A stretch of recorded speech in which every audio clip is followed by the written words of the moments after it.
Hey everyone, thank you for tuning in for another episode of Paranomaly Beyond Disclosure. We are a weekly podcast dedicated to sincere, in-depth investigations into the paranormal, supernatural, and the metaphysical, with a special focus on the UFO topic. We take a sincere, analytical approach, thoroughly evaluating each case and its implications. Our discussions go beyond the surface as we engage with researchers, investigators, and experiencers to explore the deeper layers of their testimonies. We strive for high-resolution analysis, carefully examining evidence, patterns, and perspectives that challenge conventional thinking. If you're looking for a podcast that seeks deeper understanding, you're in the right place. Please be sure to like and subscribe and follow to receive notifications when new content is made available. You can also visit us at www.paranomalypodcast.com for more content and information, including all our social links. Thank you again for watching or listening, and we hope to see you on the next episode of Paranomaly Beyond Disclosure.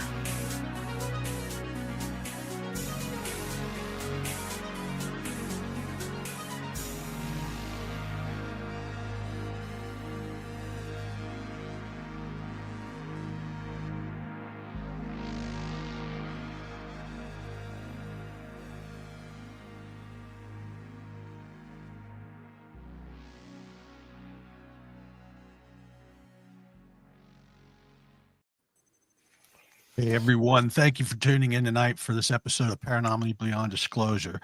We have a great show coming up. We have Kenneth Hopkins with us. He's a lifelong experiencer and current abductee with ongoing contact involving both the Pleiadeans and the Greys.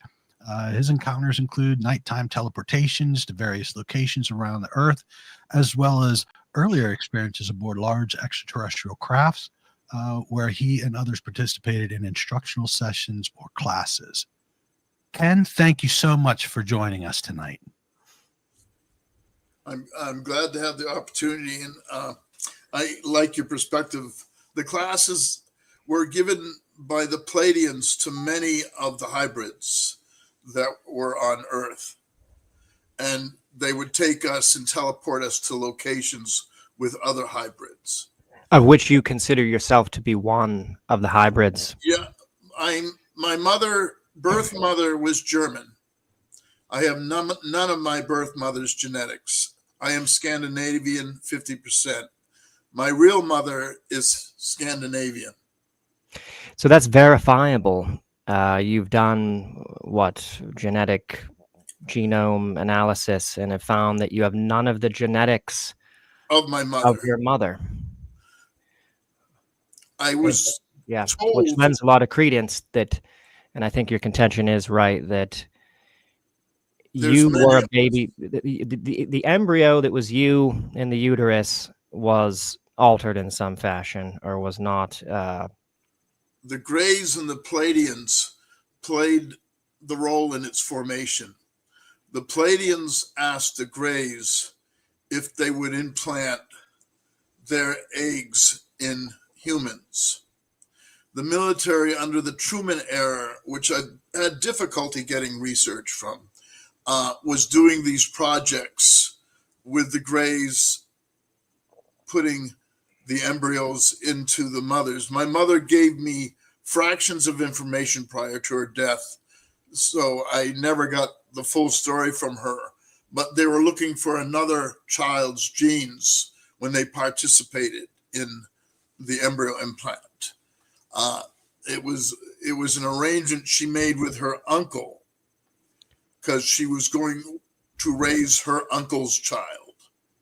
But in the interim of this experiment, or whatever it was, they substituted her uncle's sperm with my actual father's sperm, and then they substituted her eggs with a Scandinavian woman's eggs. Okay. Wow. And So that this is was done to many. deep. There's many hybrids on the Earth. Many, until they start to look at their genetics, are not going to understand or see the connection. But I think in time, when many look at their genetics, they'll find that there's a lot of genetics of the Pleiadians.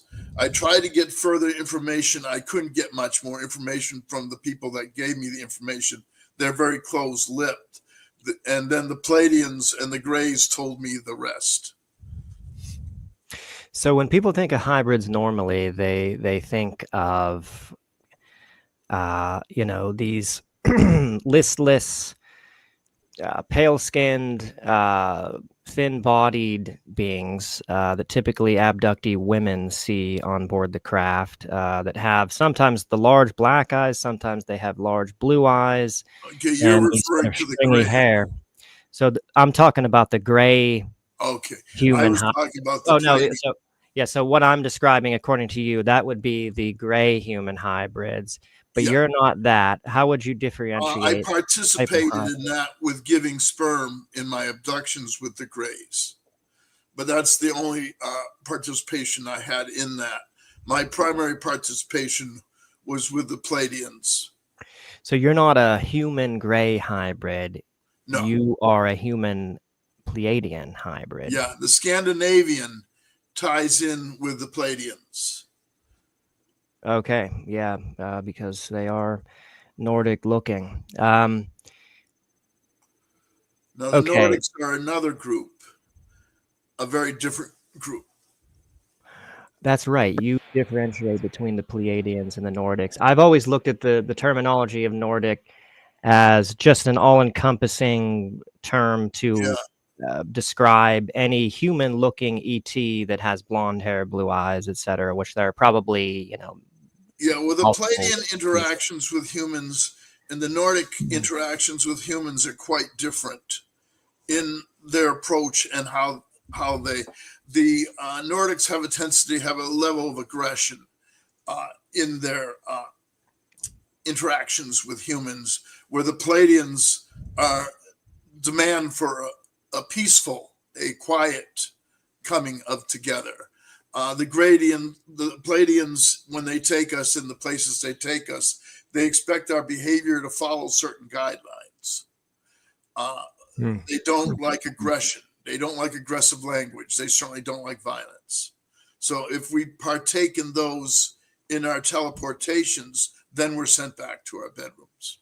They don't like aggression and they don't like violence because they are, in fact, as most of us think, spiritual in nature, and they observe universal law, or they're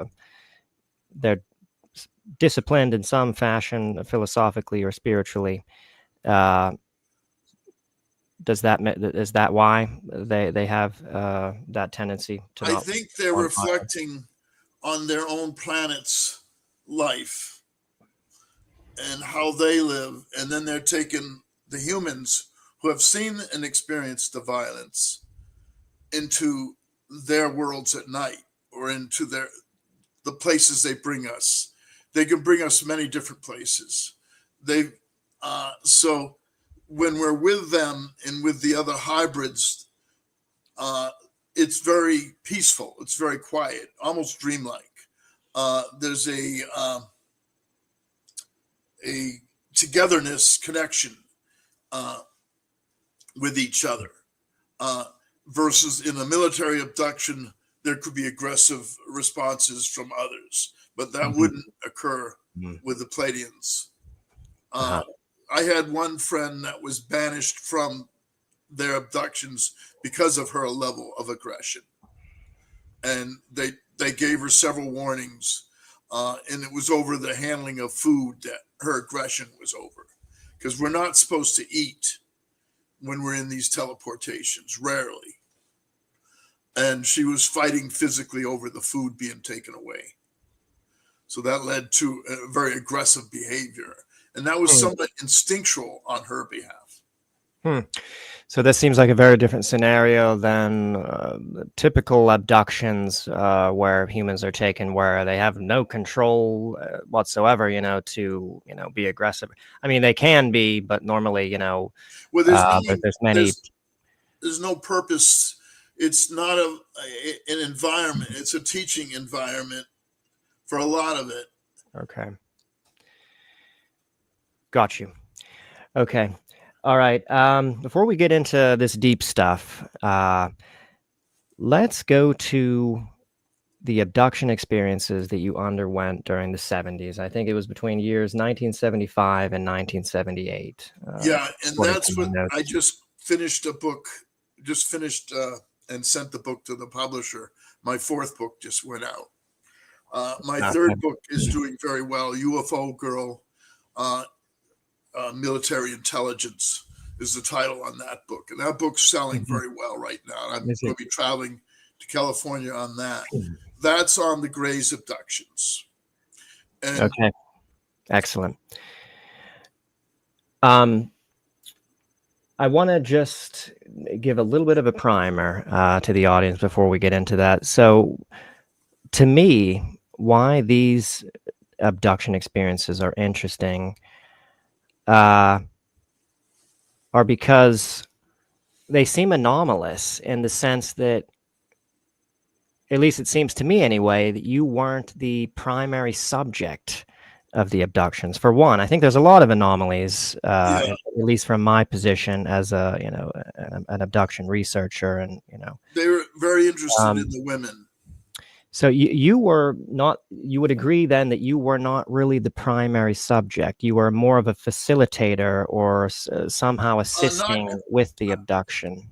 The personality that was created by the Greys, I'll call it the alternate, would make my situation become missing time because I had no awareness or any consciousness. Okay, so which you regard as a different person, a different personality. And is that which the alter that you refer to as Kenneth? Yes, Kenneth is very confusing with trying to get explanation on, because Kenneth could talk through a medium in a room with me. He could answer my questions, and he could also experience my abductions. The Greys broke up with Kenneth in the last 10 years. There was a breakup, distrust that developed between the two of them. Does Kenneth ever emerge? Does Kenneth still emerge? Like the title of our video, your name is Kenneth Hopkins. Is that in reference to this Kenneth, or is that, no, or do you also go by Kenneth? The name Kenny. Okay. And Kenneth is very different altogether. His perspectives in my first book, we dialogue with him, and we ask him where he's from, who he is. And we're still somewhat confused. Kenneth has somewhat disappeared as of recent. So he hasn't, but Kenneth seemed to be of both times. He seemed to be of the future, and he seemed to be of this time. Okay, so if anybody's confused here, what we're talking about here is alters. It's an alternate personality. Compartments, yes, of the mind. But some question him as an entity.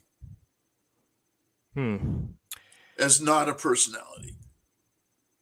Where he could exist and speak to me when I talk to him. Okay. All right, so let's talk about this first in the most basic sense that we can, objectively, without a whole lot of interpretation, the abduction experiences I'm talking about, without a whole lot of interpretation at first, and then let's build to that more complexity. So just experientially, tell us what happened to you. I think, if I'm not wrong, you don't consciously recollect much about this period, except for the fact that you blacked out. For the book, we took a lot from the hypnosis sessions. And so we talked to the personality that was active with the Greys, and the personality, usually when he took over, he would mesmerize the women so they became somewhat zombalistic. Then he would lead them to the ship which the Greys would have usually around when he became the active personality. Okay, but let's start at the beginning. Yeah, so it's the 70s. You're about how old during this period? 21, 22, 23. And prior to this, you're living a fairly normal life. The blackouts had been going on, but I had no understanding of what they were about. And in you're many living cases, a normal life, but you're having these blackouts. So what's your full interpretation of them at the time? Like you can just have thought you had some kind of blackouts. health. You can have blackouts with no awareness. Because if you're active, if you're doing something, you're not going to. I noticed the blackouts by the handles on the clock. The handles on a clock would move an hour in about what felt like a second. And What did you think at the time when you first noticed that phenomenon? What did you think initially? It became a real problem in the dating period. Prior to the dating period, I spent a lot of time alone, so I wasn't aware of things that were going on. I wasn't aware of the missing. I had problems with wristwatches, but I really had no awareness. Things started to take shape about the time I was dating in 1975. To me, I didn't know how to explain them. I had no explanation for them. And for most of my life until 2000, I had no explanation for these blackouts. I would go to psychologists. I'd go to psychiatrists. We used hypnosis. We could not penetrate what was going on in a lot of these blackouts. And you'd tell them what you told me, that I'm having these experiences where all of a sudden, an hour goes by and I have no conscious recollection of it. It's just it became as a child, I just pretended they didn't happen, and that seemed the easiest for me. Because it was something really disturbing, and they weren't disturbing. There was nothing to them. It was just a missing time on a wristwatch or a clock. Right, but the fact that you couldn't account for an hour wasn't disconcerting in any kind of way. Like that wasn't like something that you thought, like something's wrong with me, here. No, I thought something was wrong with the clocks. There's a lot of ways, but again, a lot of them occurred without my awareness that they had occurred. If you're around a clock, and when I was dating and curfews, that was where the conflict started to occur. I had to get these women home by a certain time. And then boom, there's a missing hour. There's a missing 2 hours. Before we get into the period with the women, starting at 1975, did you give the impression that the blackouts started before that period? The interactions with the Greys prior to that period were mostly at night during a sleeping state. And then as the women became more introduced and the dating experience became more active, then the abductions with the women became quite active. They pretty much, there's about a dozen women that would be involved in these series of abductions with me. Okay. So prior to the women, you were being abducted at night. And with the Greys, nighttime, just I have awakened up from their surgeries. I've awakened up, and there is no memory. For me, with the Greys preferred Kenneth. So it was Kenneth they summoned when I was with them. And that would make it missing time.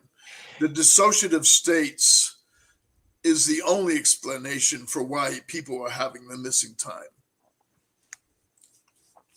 So do you think now in these early abductions before the 1975 to 1978 period, they created Kenneth, they created the altar? So I'll just explain real quick. I feel kind of in line with you in this. I think you also believe, like me, that there's some kind of connection between dissociative identity disorder and the abduction phenomenon.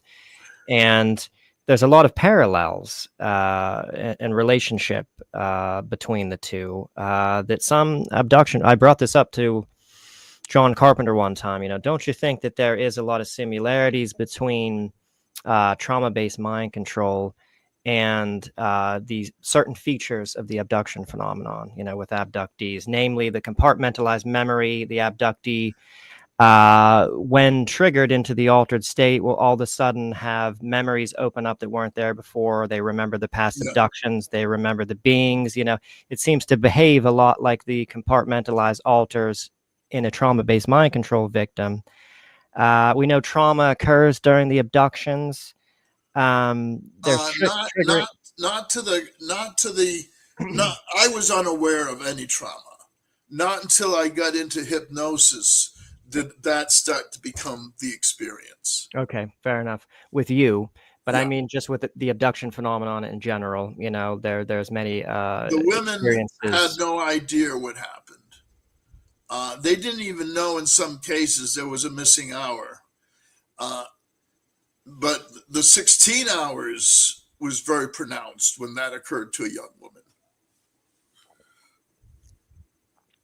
So what do you think, though, as far as the emergence of Kenneth, the alter Kenneth? What do you think that the Greys did to result in you having? Did they fracture your mind through standard trauma-based mind control methods using trauma? No, that was done by the MK Ultra, which was a separate military project. And MK Ultra was very popular for the CIA's work in the 60s. They were doing children in schools all over the country. Fracturing their minds and creating alters. There was a process to do that, which usually had the participant torture another child.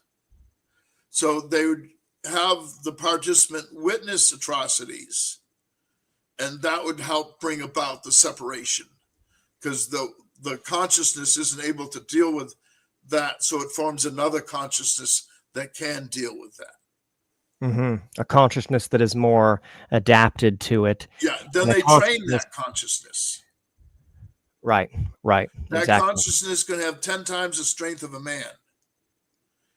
Why would that be the case? I've heard, explanations as to why these created alters can have more vitality, because like Kathy O'Brien explains. I don't understand how they render the superhuman abilities in some of these alters, but Kathy O'Brien explains in her case that the fact that she would be triggered into an alter all of a sudden in the middle of the night meant that the incoming alter had no memory of having been awake for the entire day. So psychologically, it felt fresh. It felt as if, like it would just have woken up and had no recollection of. It literally wakes up with the full energy of the self that is tired and sleeping. Right, and just that unawareness of having been awake throughout the day results in this feeling of being fresh, and which really translates into a physical vitality, strangely. But as far as strength, how would you explain certain alters being able to have the strength of 10 humans or anything like that? Well, with the MK Ultra projects, and this is totally separate of the ETs. The ETs had no role in the MK Ultra projects. The military, in its Greys, Pleiadians, and military connection, had their expectation out of the hybrids. The Pleiadians had their expectations out of the hybrids, and the Greys had their expectation out of the hybrids. So the military used the conditioning by using trauma to bring about separation of personality. Kenneth was already created. Kenneth seems to have been created at the time of birth. Interesting. Okay, and so... And Kenneth talks of his other lives and his relationships with me in other lives.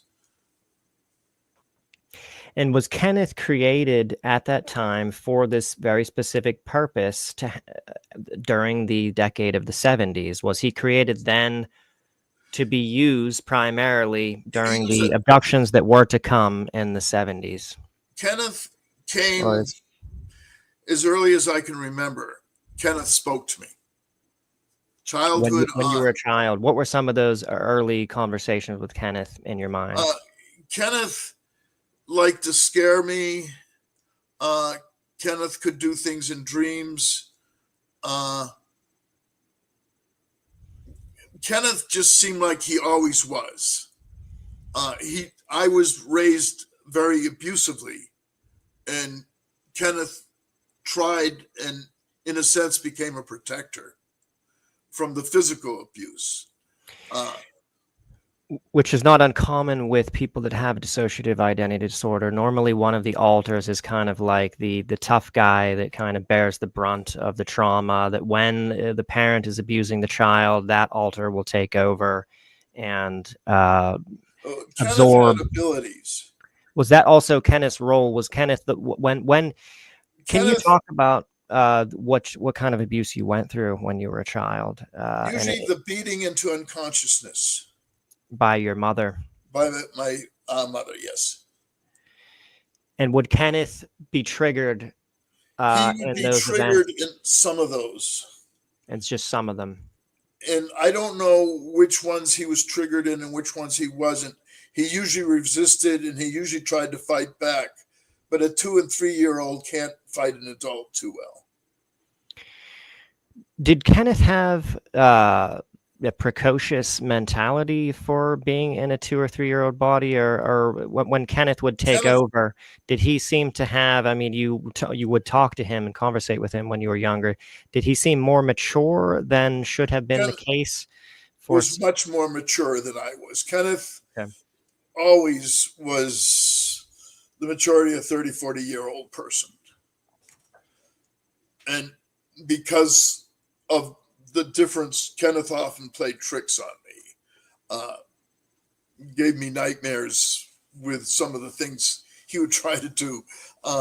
And just for amusement. So I think he was trying to get me to get beyond a particular fear. And sometimes the way he would do would be just to introduce the fear. So that's just kind of an interesting concept, the kind of a playfulness between two alter personalities. Well, I mean, you're the frontal personality, but inside the same mind. This might sound bizarre to people who aren't familiar with dissociative identity disorder or multiple personality disorder. Many psychologists haven't accepted the dissociative dissociative states at all. Really? Still to this day, they don't accept the existence of that as being a legitimate disorder? In getting therapy, I ran into several that wouldn't work with me because they didn't believe in the personality separation. They think that people are just having fantasies and pretending to be different people, changing their voice. They basically blocked out the means to correspond or discuss it. Like when I was trying to work with one woman, I was getting into some of the traits with Kenneth, and she basically said that her group don't believe in split personalities, don't believe in the personality disorder. So there's a whole group of psychiatrists that don't believe in the dissociative states. But the dissociative states, the CIA found many useful purposes for. Yeah. They can create a personality. They can educate a personality.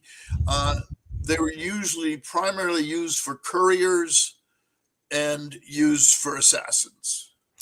And the compartmentalized memory feature is very servicing or beneficial to covert programs because the alter that is used for whatever activity or program, the memories of what happened are sealed in that compartment, and you can torture that person, and he'll never reveal anything that happened because he won't have the knowledge.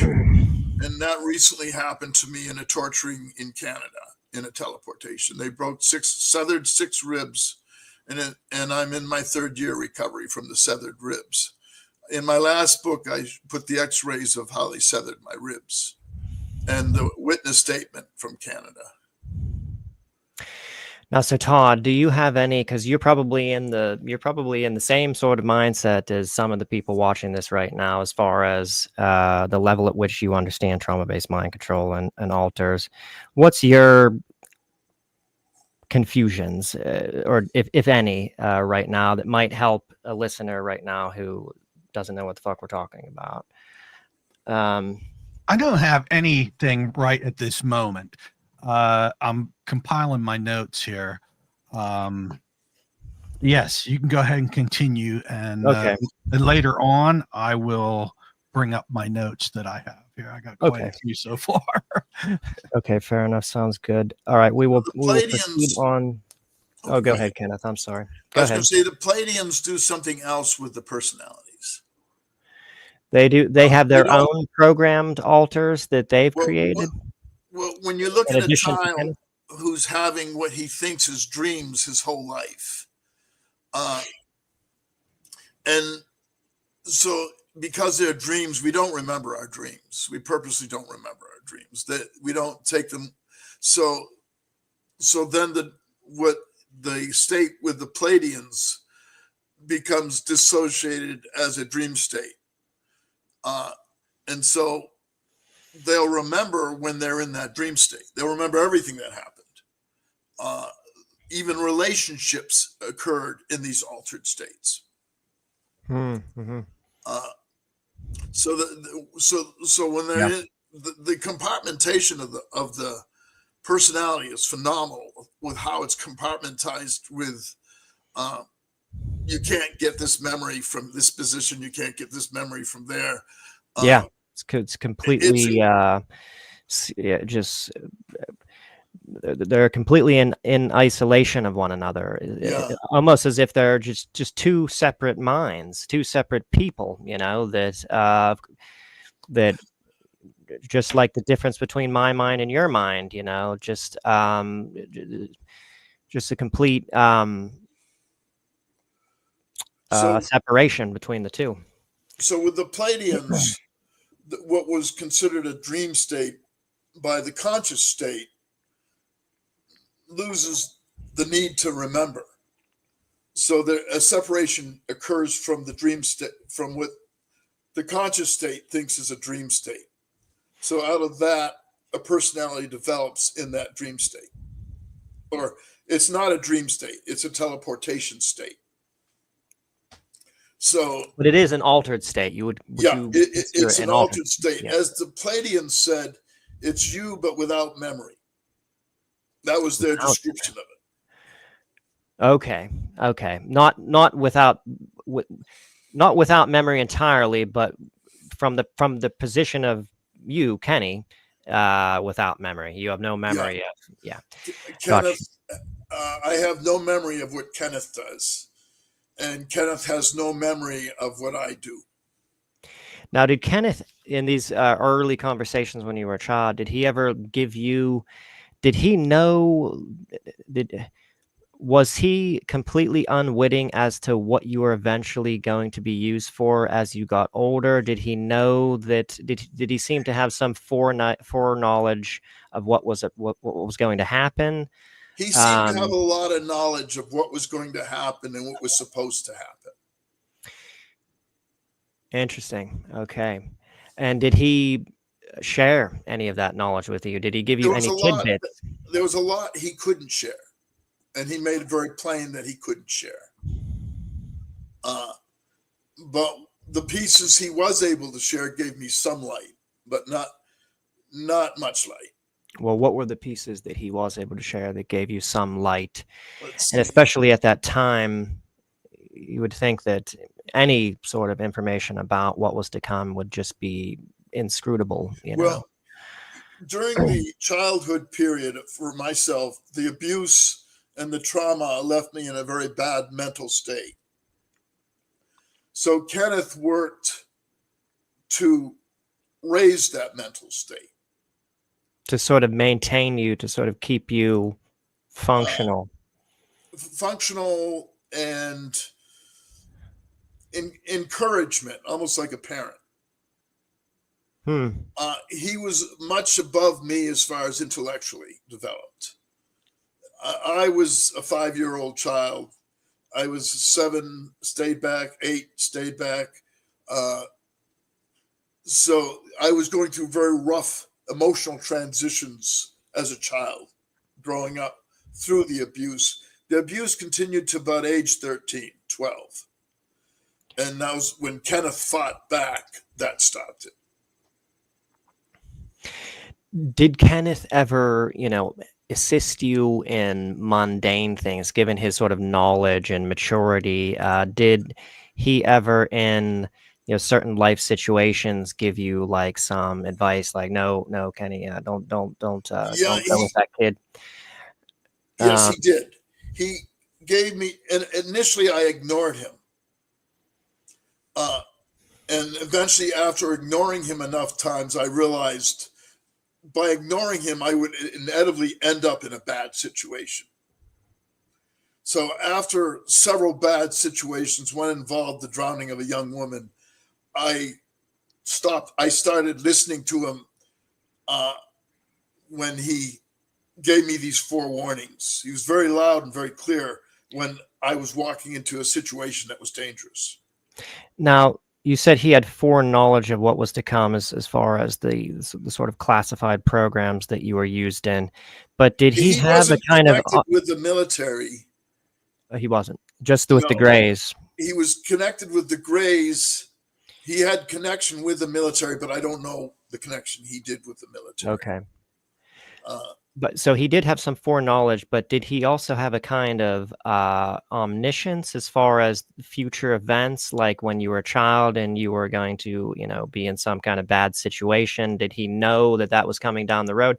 Or could he just, due to his maturity, recognize that, no, this isn't a good situation? It more came through intuition. Okay, so... And whenever I questioned the bad feeling and intuition, because there was no logic to it, why is this situation going to go bad? I learned quickly enough not to do that anymore. So when I got these bad intuitions, I worked out of the situations because they were usually correct. Sometimes I got, but not necessarily I got premonitions of car accidents before they happened. I got visuals of things happening to other people before they would happen. But that wasn't, I don't know where that was exactly connected with. The intuitive senses are very active with most of us contactees. Telepathy opens the door to us in spiritualism. When you start out talking to spirits, the communication with the celestials is much the same as with the spirits. Both are telepathic. So when one telepathic ability is developed, it crosses over to the other. Contactees could be subject to bad spirits influencing them. I see. Okay, let's move to, we're 40 minutes in. Let's move to the late 1970s abductions and cover that thoroughly if we can. Tim, let me ask one question here. Go ahead. Yep. Kenneth, do you believe that alters are a byproduct of trauma? Or is it a higher... Trauma is used in the CIA's MK Ultra to create the alternates. Okay. But not in the case of Kenneth. Work was to create the horrors of putting a child's twin into an oven in front of her. So horrors are a very big part of the conditioning. Thank you.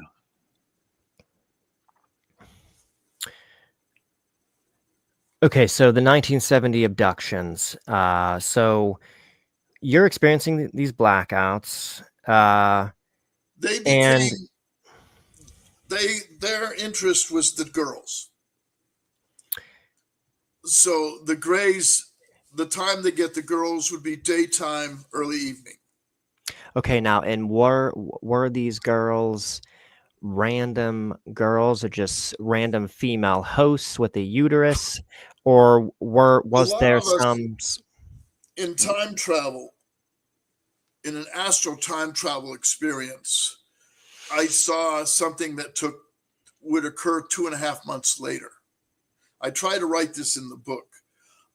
So there's a certain set of things in motion to be. And it seems like and I don't mean to sound like a fatalist, but there seems to be a pattern of progression. Everything happens a certain way, and it will continue to happen that way. The Indians in some cultures believe in what they call the pre-birth, where we meet with our guides prior to birth to discuss what our life is going to be.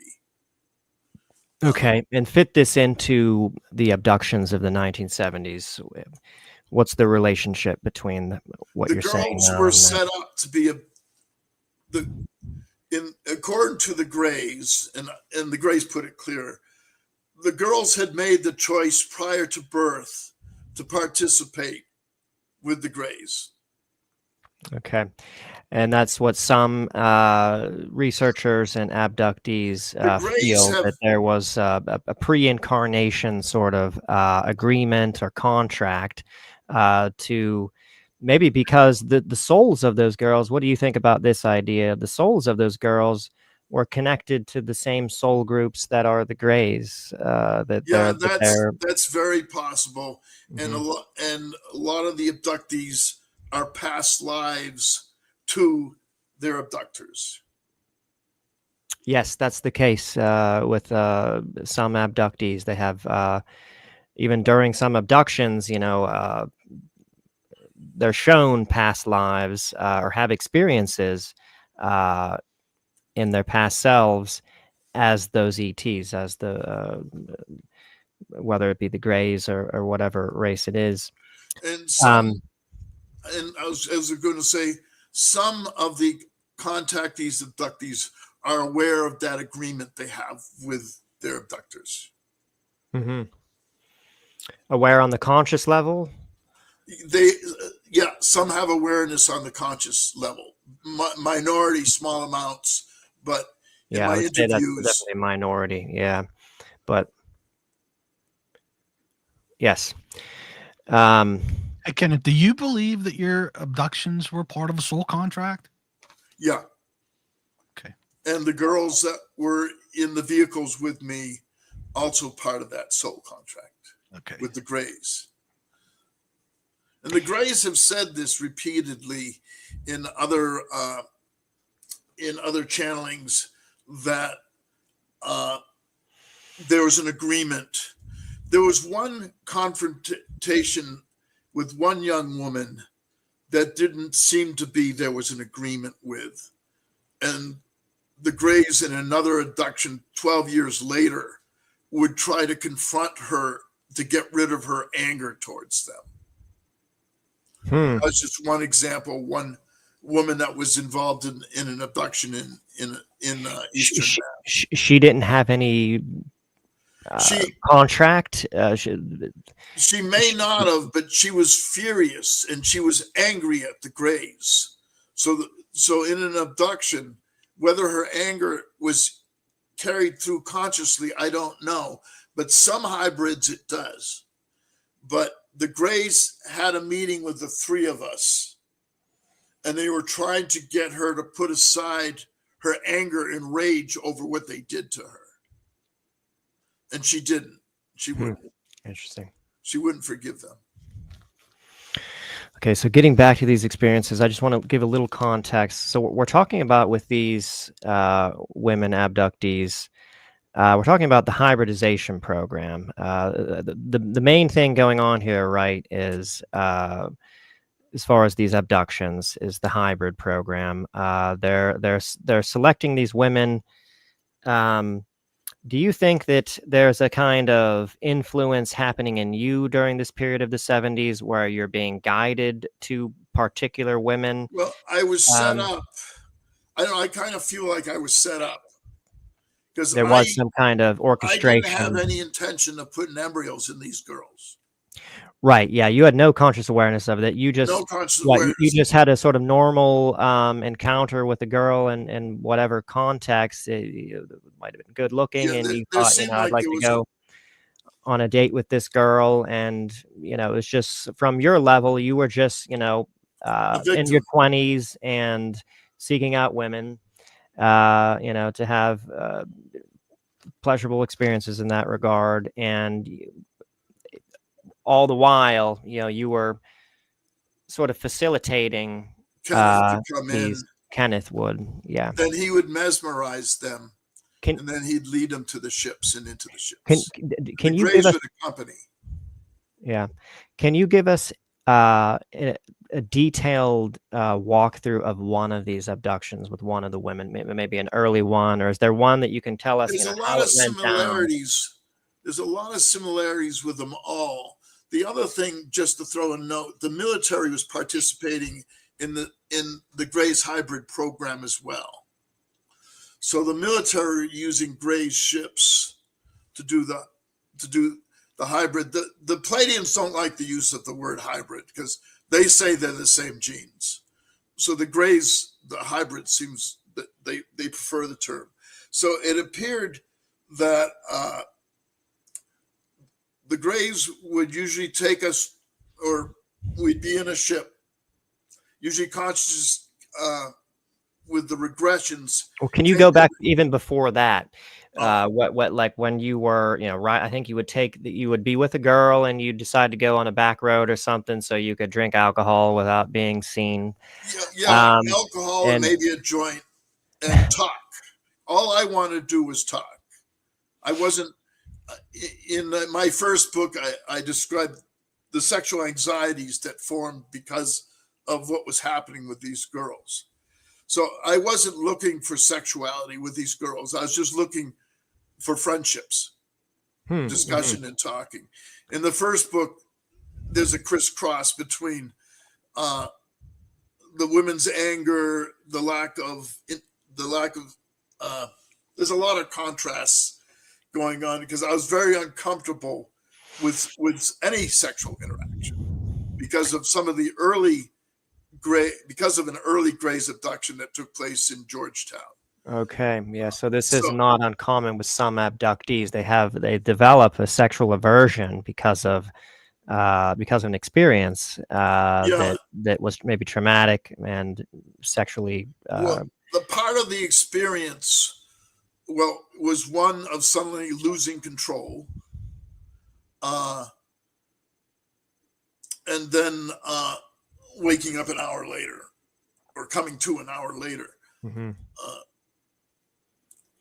And you think that was maybe intentional because they wanted you to be of that disposition? They wanted you to be. Well, they didn't want you to be seeking out these women for sex. They wanted you to maybe in order to. In the car. Right. So that seemed to be. It seemed to be the same model. The 69 Firebird was the car that was used in some dozen abductions. Then the Dodge Dart became the next car that was used. The Greys seemed to like to work with the cars for some reason. There would be some occasions in a lawn on a beach, walking on a beach, or laying in a lawn with somebody. But most of the occurrences were in cars. They'd take you out of the car. So you take this girl, you go out for a drive, just to chat or whatever. Maybe see a movie. And then you take a back road, and normally when you were somewhere in obscurity somewhere, the blackout would take over. Consciously, you just black out, but give us what really went down in those blacked out periods. It happened simultaneously. The girl's blackout and my blackout seemed to occur simultaneously. Whether Kenneth was taking control, there seemed to be something to trigger him to take control that would create the missing time. But do you remember anything consciously prior to when Kenneth would take control, like a vibration or a hum or a sound or a light? I felt him trying to control me during a sexual experience. And but that was a rare thing. In most cases, it was boom, you're out. Boom, you're awake. Mm-hmm. Boom, Kenneth takes over. Yeah. So just a quick sort of change like that. Yeah, it's quick as. Okay, and so you're in the car, you, Kenny, are in the car with the girl. All of a sudden, Kenneth takes over. What does Kenneth do? Do you have from regressions or what have you? Do you have Usually the recollection Greys of make an what would Kenneth do appearance. at that point? Usually the Greys will make an appearance that will trigger Kenneth. Okay, so So, seeing the Greys well, triggers the compartment of or Kenneth. they would happen at about the same time. One time I remember the green and blue lights in the back, and I thought it was a cop, and then an hour passes. But I remember the Wow. green and blue lights because we were putting our clothes on because we thought they were police. But for the most part, and then fragments of memory of the girl being brought in front of me, mesmerized, when they took us off of the beach. They froze everybody on the beach, mesmerized her, walked her in front of me, and then Kenneth came, and then I left with, and then then they what unclosed happens? the people. Okay, Kenneth comes or emerges in consciousness or takes over as the conscious operator of the body. And then did they take you two into the craft, and you're up there whenever they're doing whatever they do with her, implanting? Yeah, Kenneth will usually, he stands in the center of the craft. They take the woman into a back room, and then they'll do the procedures to her in the back room, in a room in the back somewhere. So you would never, or Kenneth would never witness the procedures. He would just be in there. Only So you don't. One procedure, which was when they operated on a woman's head, which is explained in the first book, the 16 hours missing time. They would discover electronics in this young woman's head. And is that UFO girl? This girl you're talking about? Okay, Yeah, we won't get into that yet because I think that's a bit of a complex a thing to go different into. change to the normality. Yeah, let's just stick with the typical abduction experiences for now. So they would take the girl in, and how did you get any sort of knowledge as to what was going on in that back room with the female? How did you know that it had to do with the hybrid program? How did you know that they were taking ova or implanting genetically altered embryos? When I listened to women under hypnosis, not the ones I was involved with, other women under hypnosis, that pretty much gave me the idea. And often I would hear the women screaming with whatever the procedure they're doing to them in that other room. Right. It's suppositional, but it's a good supposition to make based on what you know about female abductees. I mean, most of them go through reproductive procedures. Then they'll remove it in 5 weeks. 5 weeks, you say? Okay, that was. I go off of. Then it would be the baby would be put into a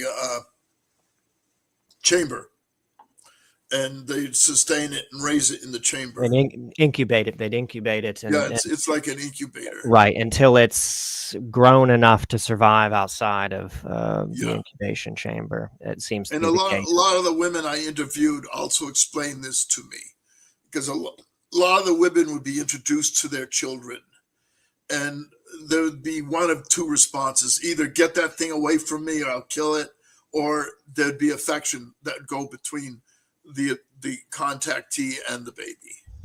Right. Yeah. It always puzzles me, the sort of variation between the abductee women who embrace the baby and are participatory in what they want the woman to do as far as nurturing or being in contact with the baby or whatnot, and those that feel no connection whatsoever and feel horrified and very conflicted by that experience.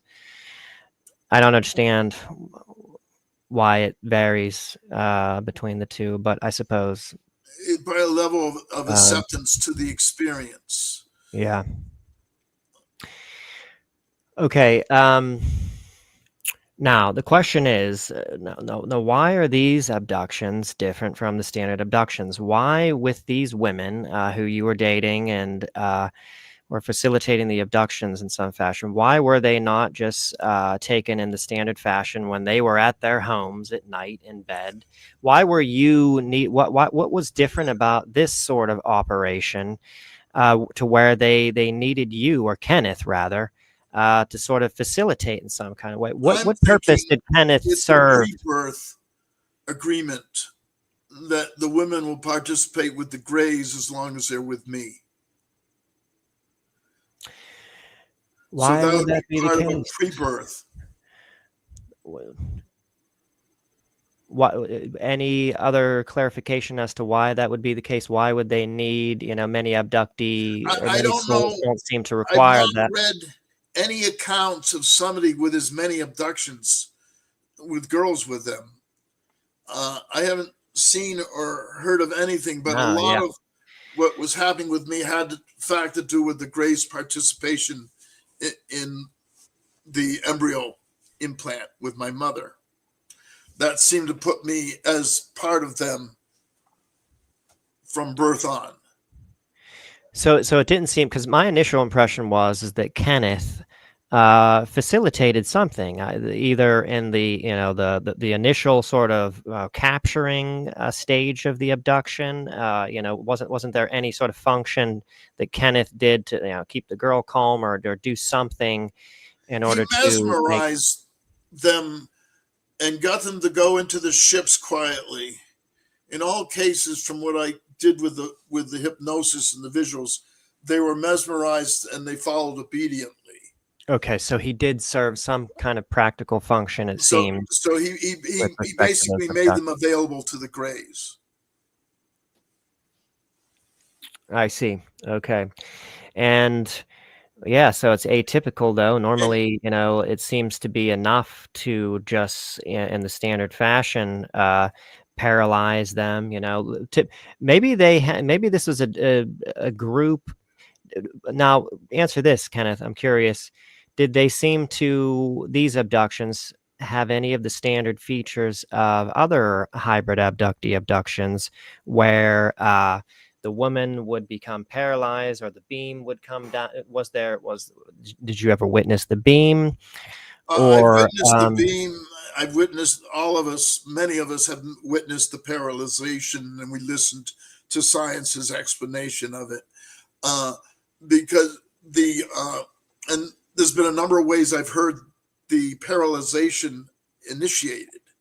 One was they terrorized, this wasn't the Greys, but they terrorized the individual that if he made a movement, they'd give him a horrible visual. They'd give him a horrifying visual. He would scream and then he'd not move. So there's many ways they could induce the hypnosis.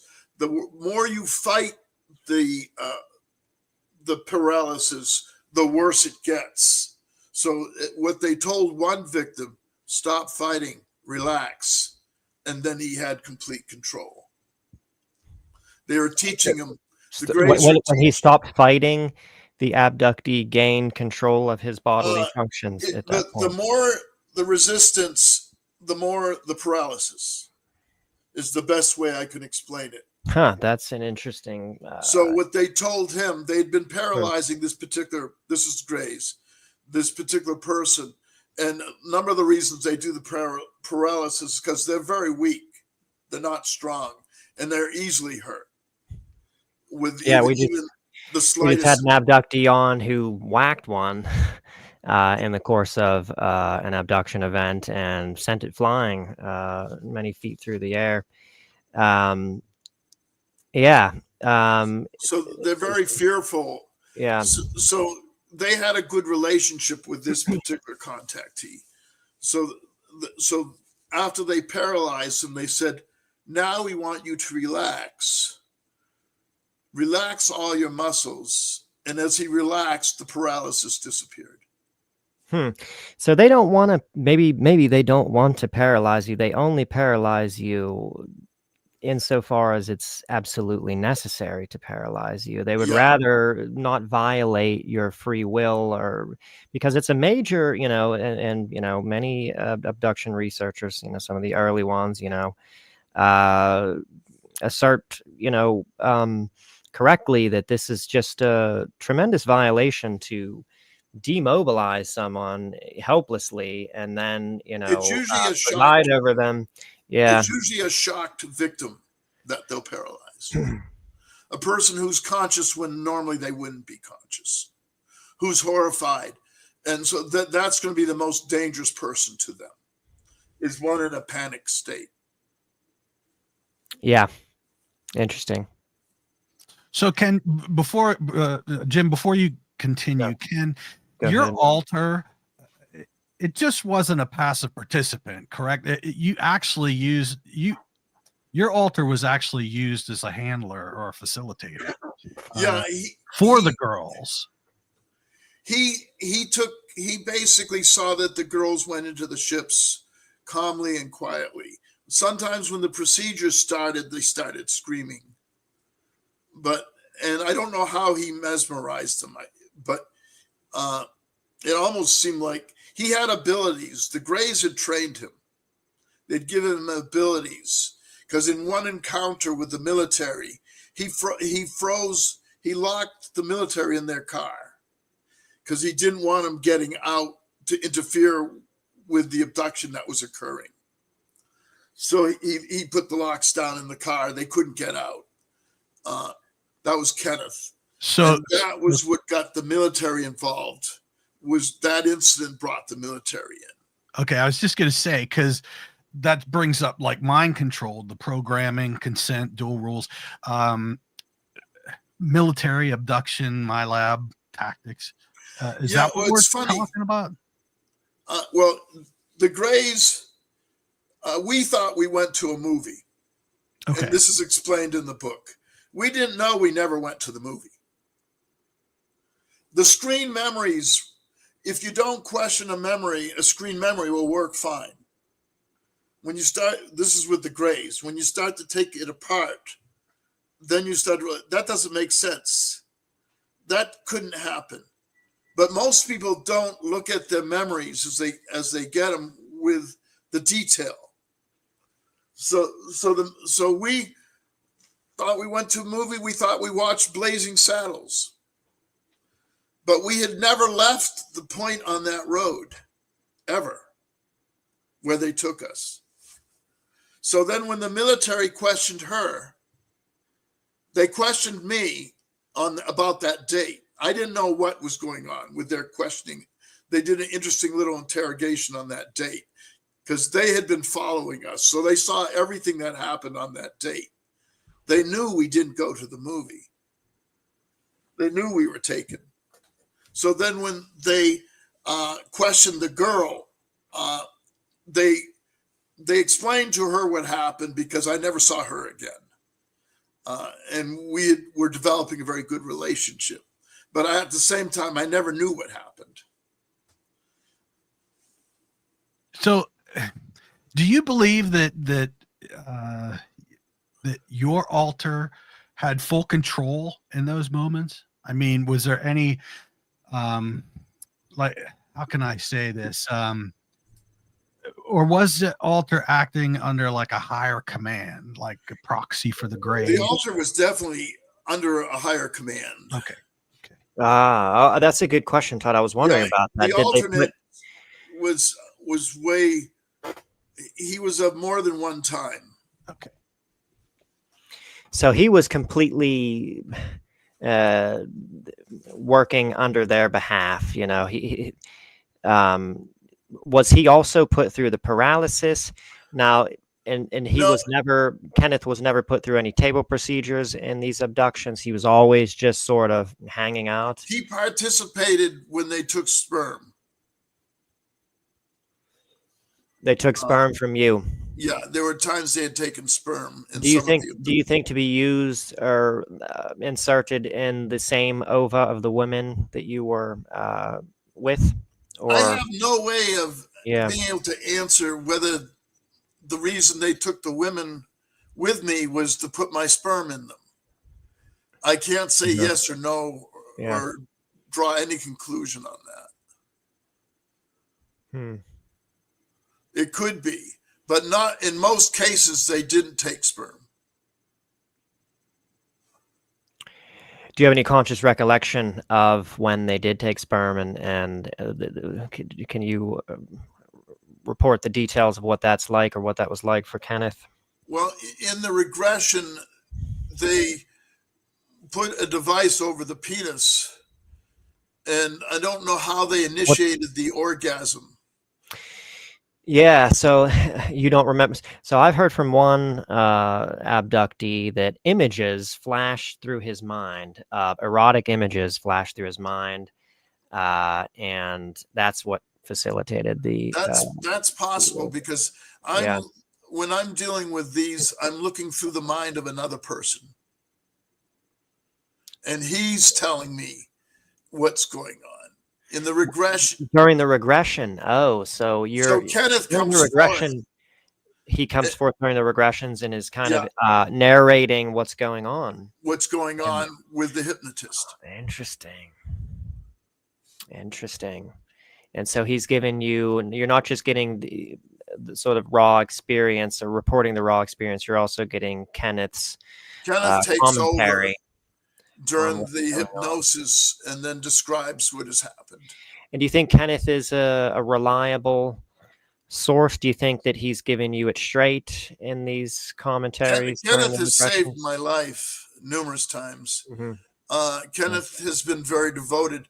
Recently, we've gone into a separation where he doesn't seem to be around anymore. We're a little confused on that because he's been with me my entire life. But of course, at 71, maybe he figures it's time for me to retire. I don't know. But seems to have left. He's not channeling. He's not coming forth. When you was under this procedure and they were extracting your sperm somehow, it seemed like they used an electrical. Okay, all right. I was going to ask. I mean, I can't put that too well together. Did your alter come forward during that event? The alter speaks in all of them with the hypnotist. Okay. Because he's the one that's experienced it, so he knows the whole thing the best. Okay. And then I listen to the tapes, and then because I have no awareness of what he's saying. Okay. So then I listen to the tapes, and a lot of the tapes are being destroyed by the military. They get to the computers, they deleted them. But Kenneth basically answers the questions, and I give the hypnotist the questions. Yeah, because I was going to be like, did you yourself feel any emotion physically those come that you was violated? Or no? Kenneth is pretty much 100% participant and agreement with what's going on. The conflict that develops between him and the Greys, I don't understand. But with the Pleiadians, I have the experiences. Okay. Myself experiences those. Kenny, the frontal. Yeah, Kenny. Alter experiences them. Do you want to go into those experiences, or should we? What's the next? The Pleiadians are a whole different level of experiences, but we can touch upon them. And they don't take in the daytime. They usually will, I believe in some cases, induce sleep and then take me from a sleeping state. And then I either wake up, experience what they're doing, or I don't wake up, and an alternate will experience. In some of the relationships, they're fragmented. So give us the details of one of these experiences. Now, are these taking place early life? Or are these taking place in the 70s? They're taking place now. They're taking place now. Yeah, I'm having the Pleiadians abductions could go up to 2 and 3 times, 4 times a week. Now they've slowed down. The last time I was taken to, and I get the military mixed up sometimes with the Pleiadians. I awakened, they sent me to the quarters, the sleeping quarters of what looked like a dormitory of some sort. And I was getting ready to take a nap, get undressed, sleep. I'd go along with wherever they put me. And then these 2 women came to the door of the dormitory, and they said I was coming with them. So then they took me to their room, and then everybody went to sleep. And then they took off in the morning. There was a class they were going to that morning. I was totally lost. I had left my pants in the dormitory I was initially in. And so it took me a while to get myself together. And then eventually we went to the class. I found the class. But the girls kind of took off, leaving me behind me. I don't know. The girls were familiar. What girls, and what is the setting again? Because I got distracted for a minute. Now, where is this? Teleported where? To a craft? No, I'm teleported. The crafts were early on, 20, 30 years ago, maybe even 40. I'm taken to a dormitory of some sort. I don't know what kind. On the planet or off the planet? It's on the planet. Most of all my abductions are now on the planet. Mm-hmm. A different state, a different country. Anyways, I'm brought to this, what looked like a dormitory of sorts. And I arrived there, of course, not knowing where I am. I never know where I am. Dormitory of obvious human construction or alien construction? What's that? A dormitory of human construction? It's a human dormitory. And they're all rooms in the second floor. And who's running it? Who seems to be in charge? Who controls where we go is way beyond me. Who controls what we have? Not the Pleiadians. It's connected to the. It is the Pleiadians when they take us, but they'll put us in many different places. As I said, the Pleiadians are just taking you, but then they're putting you somewhere in these dormitories. Am I confusing things here? They teleported me from my bedroom when I was asleep, and then I wake up in a dormitory with three men's or several men's beds. And then you're out of the Pleiadians' hands, or are they still involved at this point once you wind up in the dormitory? Once they place me, it's unless they're doing the classes, they'll have instructors doing the classes. Once they place me, I'm to do what is expected. And a lot of times I don't know what's expected. I'm a little confused. How, when you had contact with the Pleiadians, how did it differ from contact with the Greys? What are the two things that separate the species?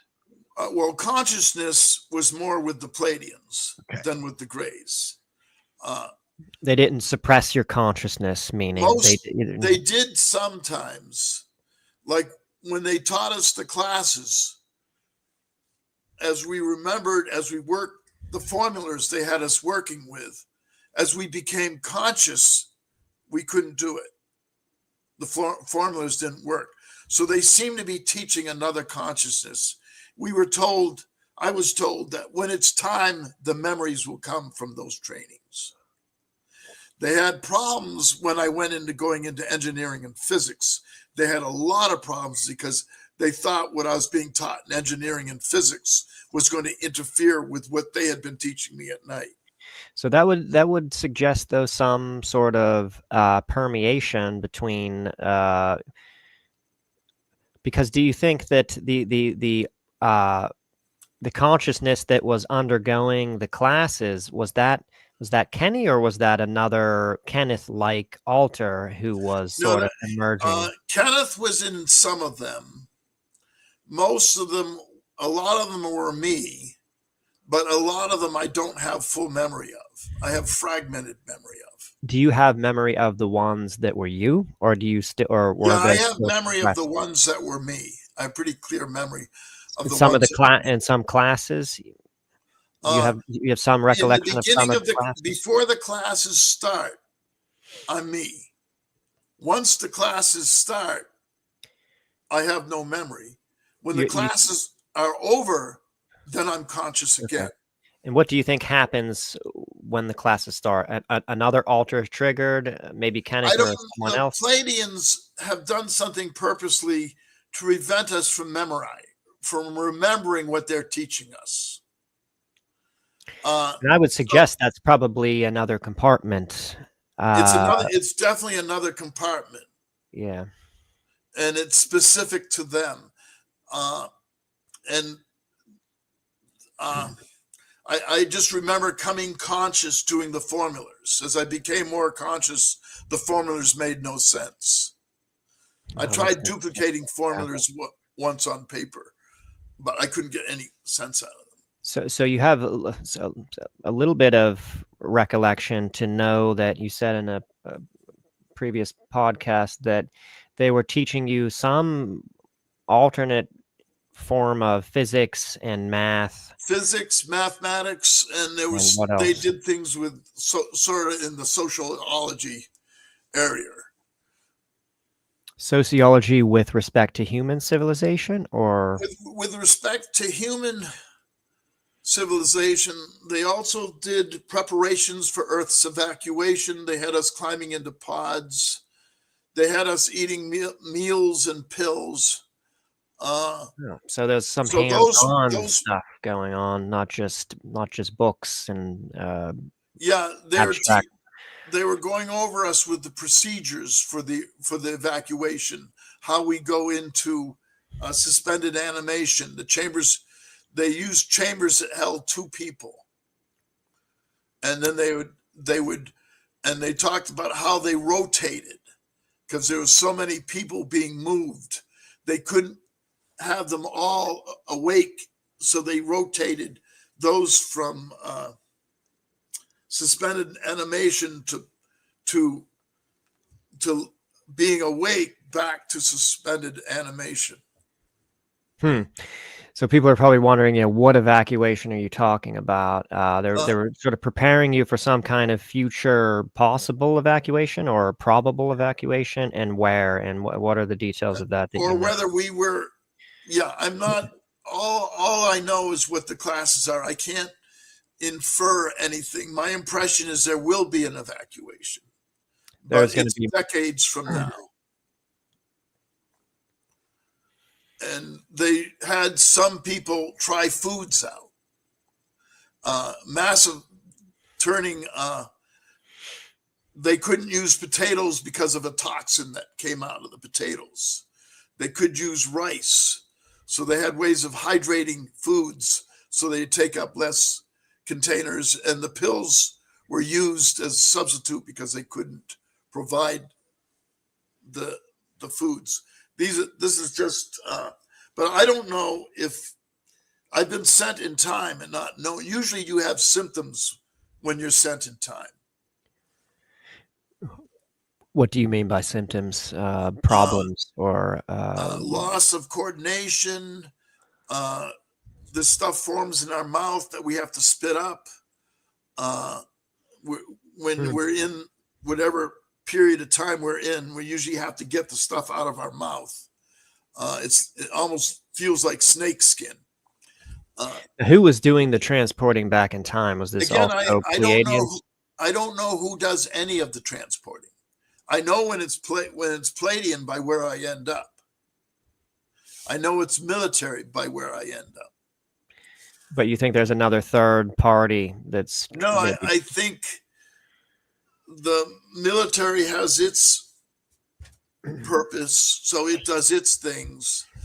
There seems to be a connection with the spiritual aspects of the Pleiadians. I question whether they play a role in the teleportations. I've been before a council on several occasions, which is a group of people that make a decision that's pertinent to us. So I don't understand the whole control. Why I'm here at this time, why I'm there at this time. It's like being at the end of somebody's fingers. Yeah, right. Yeah. We'll come back to, I want to get to Black Ops and, the military and what they're doing with you. But before we leave the Pleiadians, can you tell us everything you know about the Pleiadians. And but firstly, now the Pleiades star system or constellation is 7 different stars, and it seems to be the case that there are multiple races that hail from that constellation, which might be completely unrelated, species that. There seems to be a uniformity. There's a level of uniformity between the planets. Is that right? Or between the stars, between the star systems, or the planets? They seem to. They have awareness of each other, and they share a lot of the same, almost like Earthlings, Russia, Arabs. Because they're, but it's funny because I always thought and they're going to and from. They go to and from each other's star systems. So there's some the teleportation process makes traveling faster than light. I've photographed these, and in my first book, and actually in my last book, I have photographs of the teleportations. You can be teleported in time, you can be teleported to another planet, or you can be teleported to somewhere on Earth. Mm-hmm. It's instantaneous. And the camera shows a massive bright light during the final dissipation. So it's instantaneous with their technology, contrary to our technology derived from Tesla's work, where there is some moment where you're in, what Penny Bradley, if you remember, Todd referred to as hyperspace, where there's squiggly lines and there's low oxygen, and you're in a kind of stream of time or something, and then you got to kind of step out somewhere to where you need to go. So it's not like that with their technology. They have it all dialed in. So I've where you you're instantly there. Teleportations. Okay. And what were those like? Describe it from beginning to end, or is there nothing? You're just instantly there. Well, a woman appears in my bathroom, which shocks me. I get up to a real woman or someone or an ET disguised as. She's a woman. She's a human woman? The Pleiadians look like us, except I'll give them looks. They have looks over us. They're not fat. Mm-hmm. They're not old, but they definitely have us in looks. So she appeared in my bathroom with a dress, a blue dress with a blue dress with white vines that looked like grapevines on the dress. It was a formal. It looked like a formal dress. And very unique and different from So I'm awake. Normally, I'm not awake at this time. So I see her form in the bathroom. My first instinct is to walk up to her. How does she form, first of all? Does she suddenly pop in, or does she I have pictures. materialize slowly? I have pictures. I photographed how they form. She comes in a fog. I'm trying to remember. I have a good one of myself forming. Comes in a fog and sometimes a very painful light, but not always. And we then she becomes. We don't have these pictures, do we? Todd, you didn't get it. Did you? I'm going to send you. I'm going to send you some pictures after the show. Okay. And I can. So yeah, just give me an email. Actually, I sent some on Messenger before. So I can send them on Messenger the easiest. Before we go on and get back to the Pleiadians, Brian Zanin wants to know what meals and pills were being fed. I think during the training, the courses that you mentioned, they fed you. Do you remember what they fed you? And I had trouble understanding what they were showing me. All of us were sitting in what looked like metal chairs on a lawn. A lot of these places appear to be Earth somewhere, where there's probably several thousand of us or 1,000 of us sitting in lawn chairs on a lawn, and then a presentation with a board and a pointer. and then they showed the pills taken in correlation with another pill. I got lost in what they, and I was conscious during a lot of it, but it made no sense to me. I couldn't understand their logic. There was like a procedure with taking the pills. It wasn't just here, take this pill. It was like you got to take this pill with this pill. With taking the pills in conjunction with other pills. Uh-huh. And it got too complicated. And it was complicated enough to get lost and to be confused by it. Yeah. Huh. That's funny. So as the others left, a young girl came up, and I told her, I said, this makes no sense. And she says, let me explain it. And then she took the poker, and it still made no sense. So that was the end of that experience. Getting back to the Pleiadians and all the details of the Pleiadians, what else do you know? So let's start with their government. Did they tell you which star in the Pleiades? Because you were probably dealing with one particular strain of the Pleiadians, right? I mean, I think they're set up in groups. And I belong to a particular group, because the council I met with was a group of, they were actually younger than me at the time, but I guess they were like the group of elders. They made the decisions. So almost like a tribe. I'm with a particular group. And does that particular group correspond to one of the 7 star systems, or is that not a useful distinction? I've not gotten into conversations on the star system. I got into conversations with them on political and economic systems. Okay, which we should get into if we have time later. But let's stick with the beings themselves and their description. So you have conscious recollection of seeing some of them. Well, you saw the woman that you described. The ones I mostly interacted with were hybrids like myself. Oh, they were half human, half Pleiadian. Yeah. Did you see any pure? And they lived on Earth. And they lived on Earth. Yeah. Now, did you see most of the ones, but did you see some or a small amount of actual full-blooded, or however we want to put it, Pleiadians, pure Pleiadians? On rare occasion, with the breeding program, there were some interactions with them. And they were very different. They were nonverbal. Only telepathic. Thought simplistic, thought transference. They, in one way, they seem very simple, but then again, our system is overcomplicated. They were straight. If they liked you, they told you they liked you.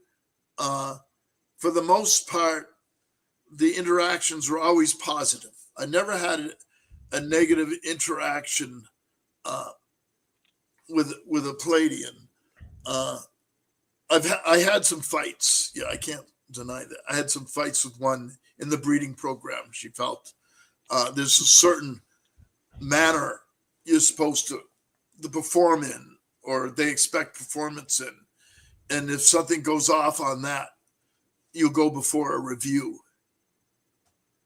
And now the manner, now is that because they're ritualistic in the way they want things to be done, or is it just because of purely scientific or tactical reasons?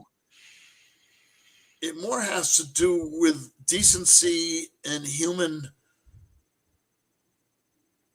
They're not prostitutes.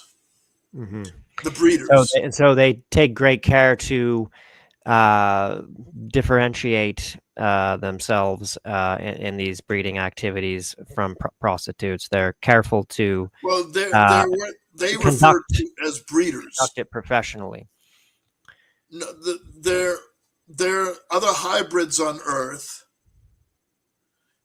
All I know is they refer to them as breeders. I thought that kind of demoted them somewhat, but there's certain behaviors that are expected, and they seem to pretty much follow the code of decency with how you would treat any mate. which corresponded to our notions of decency, our ideas about decency in this regard, Pretty or much. pretty Well, much. you got to realize the hybrids are born on Earth. They're Right. raised just like us. So just like they expect behaviors with us in the classes, they expect appropriate behaviors with sexual activity. If the sexual activity isn't appropriate, then it will be reviewed. If there's a complaint from one of the breeders, then it will be reviewed. Okay. Real quick before we'll circle back to this, Brian Zana has another question. How did you know for sure that they were Pleiadians and not just, given all of the monumental deception that we're under, and it seems to me to be the case that there is a lot of beings that like to masquerade as the Pleiadians in particular. Yeah, well, the Pleiadians are pretty specific. The communication telepathically coincides with the experiences with them at night. If I have a conflict with them in the experience, I can discuss it with them telepathically. Their value system is quite distinct. To serve the Creator is to serve one another. They don't have a religious institution per se. They don't believe in money. Their economy doesn't have money, doesn't have currency. They consider profit the creator of our evil. Greed, the creator of a lot of what is functioning on Earth, comes from the greed, the monopolizing, the control. So they're not with religious institutions. They're pretty. But they do have some spiritual system. They do have some, if we can call it that. I don't know if this would be accurate or not, but they do have some kind of spirituality, some kind of underlying sort of philosophy. Serving one another serves the Creator. That's it. That's their religion. And that means one another means all, or Pleiadians in their case? Well, it's the Pleiadians that have told me this. That they were telling me what to write. And so in a lot of my writings going back 8-10 years ago, I wrote what they told me. And they told me about the process and why we have the problems by the design of our economy. There's a lot of correlations to tribal existence. But they don't have currency. They have a simple trade system. They definitely don't have a profit, definitely don't have corporations. Everybody serves everybody. Mm-hmm. But do you think that they're serving to all of life? It's kind of like human services. A lot of us are serving one another in our field of human services. I spent 23 years serving disabled people. Some people serve by being a teacher. Some people serve by being a lawyer, by being a professor. But they're serving individuals, helping, reaching. That they consider the way to reach the Creator. Those that are serving themselves are the monopolies, the corporations, the elite, who are taking wealth and leaving others without. The greed seems to be the factor of our wars. So they're doing a whole thing about the removing profit from any organization removes its darkness.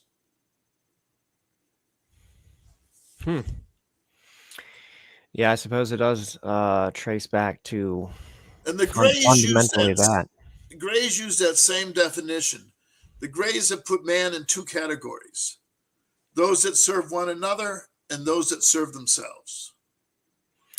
So that could be a good sort of rubric for evaluating species, as some have proposed. That there are those groups which are service to others, and there are those groups which are service to self, and that's a useful distinction to know whether a group or not is trustworthy or benevolent. Yeah. Now, so just one more thing about Brian Zannon's question. I think you also mentioned that when you're interacting with these, you feel palpably their energy and thus their overall disposition. You they get a emanate. sense of that. They emanate spiritually. We're inhibited. Our energy is contracted and not. It's contracted and inside it, and theirs is expanding. You can feel them, and it doesn't matter what their features look. But I've interacted with many different species, not just the Pleiadians. You can tell by what they emanate whether you're going into a very good interaction. And words haven't even been spoken yet with that interaction. It's a good interaction. They feel great. They feel good. And in the breeding program, we got to feel it in a very different way. But they emanate much more. We're inhibited to an incredible degree. Yeah. I think that is the case. I think that probably stems, not to go on too far of a tangent, from we're all inflicted as humans with this deep insecurity, and so therefore, because of that insecurity and the threat we feel to our social status all the time, we're defensive. We put up walls, and it really has huge ramifications as far as our energy field, and it's in their culture they have no reason to be defensive. So not even, what about, if you know anything about this, the alleged controversy or conflict between the Pleiadians and the Alpha Draconis extraterrestrials? Are you talking reptilians? Right. Is there any... It's been long last... The wars go generations. They go hundreds and hundreds of years because the philosophies contradict each other. One sees the other as enslavers. And as many of the abductees have told me, Earth is enslavement. Earth is a teaching planet. Their memories and past life memories are very common with contactees. They'll tell you about their previous lives, their previous worlds. And in some of their abductions, they've been introduced to their previous worlds. But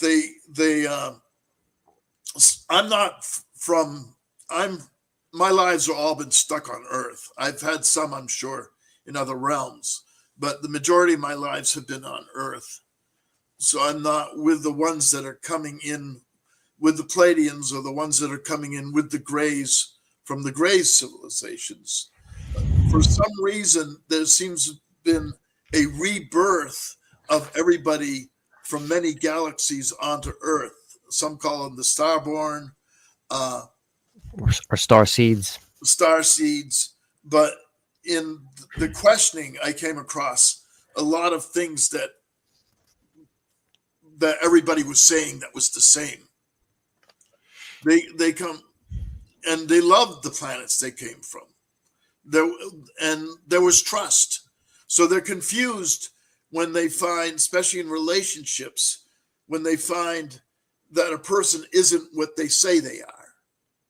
Because in their system, you are what you say you are. Right. You project as you are. But here they're fooled. And I've heard that come up in many divorces. Go ahead, Todd. Kenny, let me ask this question. Have you had any experiences with reptilians? I had a positive experience with a reptilian. I've talked and interviewed people with horrible experiences with them. But the one that I was dealing with, she emanated a lot of positive energy. I had trouble with her form.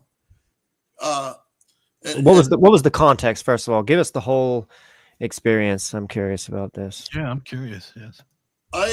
It was very short and very brief, and I was teleported to a pool of water, and she was standing on the side of the pool, and I was trying to figure out what she was because I couldn't see a form. I couldn't make out her form. So Was it just a blurry mass or a nebulous? A nebulous mass is about the best way I could think of it. And I was I was touching her, which irritated her. And so she gave me a visual of what she was in my head. And she gave me the reptilian, silhouette. And what did that look like? It almost looks like a dinosaur, a brontosaurus, but not quite.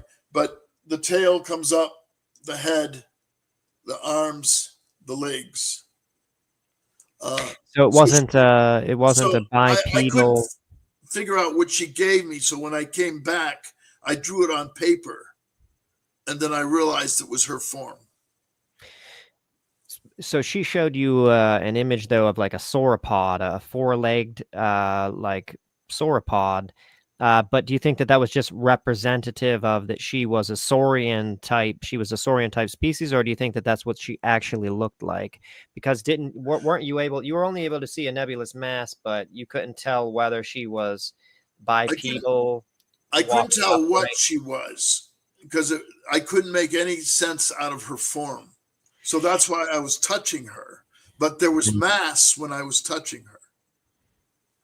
And apparently I must have been touching her breast or touching her chest.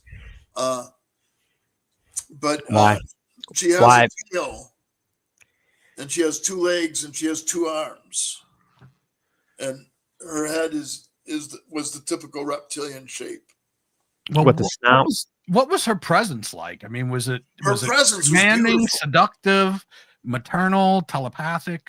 It was a beautiful sensation, and I thought the Pleiadians, because I had always had negative connotations of the reptilians and what I've heard from the abductees trying to get away from them. And so I didn't know what she was, but her energy was so nice. I wanted it. It was very soothing. It was very energizing. It was so I wanted to experience her energy. I even asked, if we could come together again.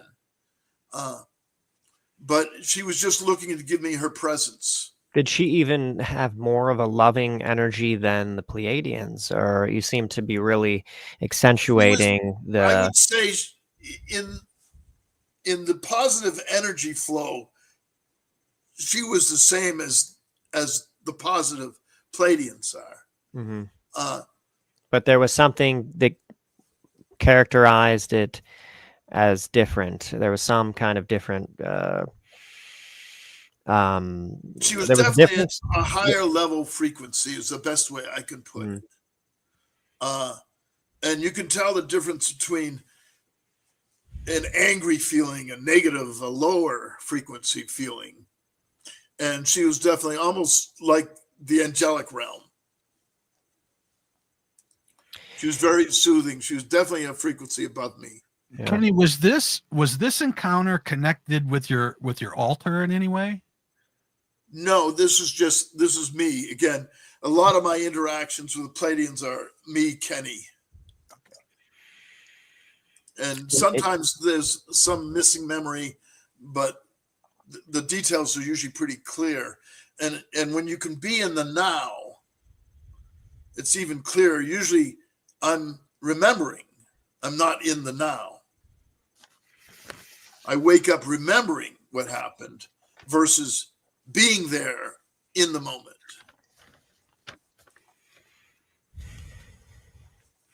And do you have any idea, before we move on from that experience, what that was all about, or what was your purpose for being teleported to that I place think where it the was pool of so water that was? I thinking it was maybe to get rid of my negative impressions of the reptilians. And then I would meet with some other people that were connected with the positive reptilians. Okay, so you had previously, prior to that experience, I from UFO lore, a negative interpretation of the reptilians? know from interviewing reptilian abductees, there's hurt, there's pain, there's terror, there's all the negative emotions of control. And they put them through pain. And I was trying to find a way to get one woman out of it, because there is supposedly a level where you can choose not to participate. Would there be any repercussions if you didn't want to participate? No, my impression is all participation at some level is voluntary. Okay. There's a part of us in agreement with it. And so the reptilians who had interactions with the abductees that you interviewed, those were probably another species of reptilian, Yeah. right? It's like saying all black people are bad. And so then I would meet another guy who actually was on one of the shows, who I got into discussion on the positive reptilians with, how charming they could be. And because I thought she was being charming to manipulate me. Mm-hmm. But she was genuine as she but I felt more of her than I saw of her, I'll put it that way. And any idea as to, like, where was that location, you think, that pool of water? Like, I'm very interested in, do you think it was on Earth? Do you think it was on Earth somewhere? God, it looked like a regular swimming pool. It's about the only thing I could describe her. And she was standing, I was in the water, and she was standing on the deck of the pool. It was white. But it could have been Earth. She could have been cloaked. For some reason, the reptilians cloaked to look like us. And there's many that speculate somebody was doing this experiment with a video camera on a TV, and they saw how it uncloaked the reptilian features using two different speeds of camera. I haven't done that experiment, but they said put up a video camera to somebody on television, and they explained that all film is at a certain speed that allows the reptilian cloaking not to be intercepted, not to be disrupted. Interesting. Now, Kenny, was she studying you for like some kind of engaging purpose, like maybe sexually, genetically, psychologically? There was no sexual energy. There was just very pleasant energy, like being around somebody that you get along with very well. Okay. Just very enjoyable. So basically, like somebody that you've known for a long time, somebody you can kind of put your guard down. When you look at the frequencies, especially with the celestial interactions, there's ones that are way above me, and I would have her definitely. She was a higher frequency than I was. Okay, all right. And so she emanated that way. Wow. And the angels, I had interactions with what I think were the angelic realm, and they can create realities, so it could become very confusing what's real and what isn't real. But this woman brought me into a restaurant, and everybody was sitting at tables. And she came and she said, we have to take your form, because if we don't take your form, people are scared of us. And she sat down across the table from me. And then she changed form. But when she was, this is what confused me. When she was speaking to me, she looked like a pretty woman. And she was speaking out of her mouth. When she changed form, she was a very horrifying creature with a split going down the center of the face. She, her waist came out of her mouth as well as her food intake. She was explaining her bodily functions to me telepathically. She went from speaking when she was a human, and then she went to telepathically when she took the other form, her real form, I guess. And so she says, which was the real form, and which was the cloaked? The cloaked was the pretty woman. Okay, that's what I thought. Just wanted to make sure. So you believe this was a being from the angelic realm, and yet she had a physical form because she had bodily functions. She had a physical form, and she said that their forms were considered frightening. She used the word grotesque to us. Mm-hmm. And her form was grotesque. But with the spiritual, with what they emanate, you get more of what they are. So the physical appearance doesn't frighten you. Because you're being feeling engulfed the positive, in that higher frequency energy. Yeah. So, and you kind of accept it. So you accept them by their energy almost. And do you think that is fail safe, because, just concerning the huge travail it is, or seems to be, of discerning correctly, which species, which beings are benevolent and which ones aren't. Do you think that, sensing their energy and, feeling that energy that they're emanating is a pretty good indicator of knowing, and you don't think that there's any large-scale efforts by certain groups to manipulate us on that level and make it? I don't some think people really believe that. I don't believe that level can be manipulated. I believe your being is going to come through, no matter how you try to change it. I don't think right.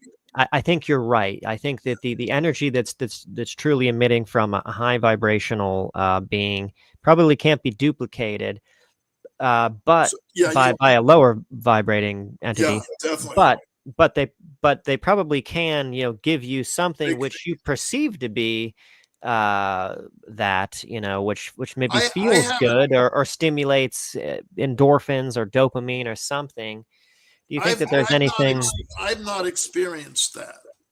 The lower, and 99%, I've had very little interactions with the negative, with the lower frequency. There was an abduction attempt when I was a child that the Greys intercepted, because sometimes the lower entities try to grab some of the contactees and abductees of the higher frequencies, and they come in and they're protective to prevent that.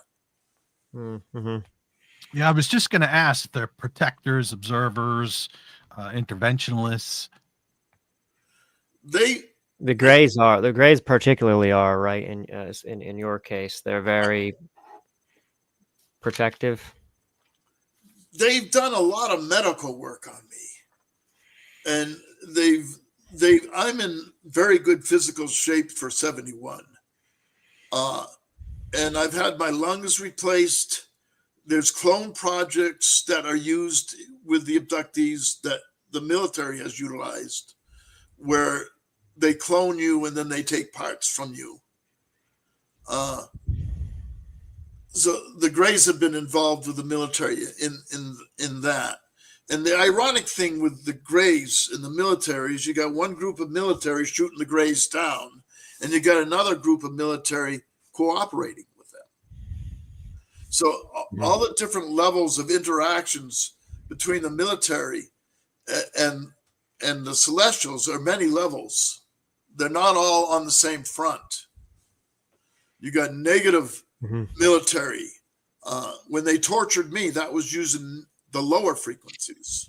When they broke my ribs, they were using terror. They're using all the lower frequencies. This made me lose faith in the military, lose complete faith, because the military could have asked me those same questions rather than having 3 soldiers beat and sever and break ribs.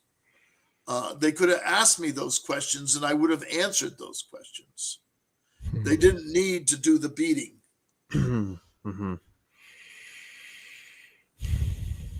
So I'm very, the ones we have more to fear to me are our own military.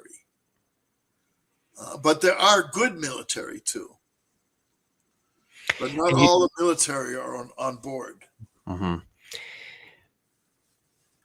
So lastly, before we close out, now I know that you were given a lot of information about political structures, economic and political structures.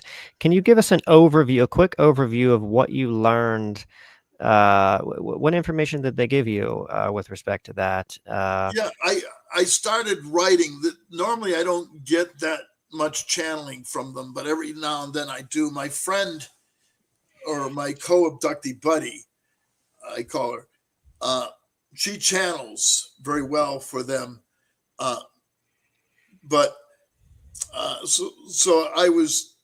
They were telling me the problems with our culture in the profit incentive, which basically manipulates all of our planet,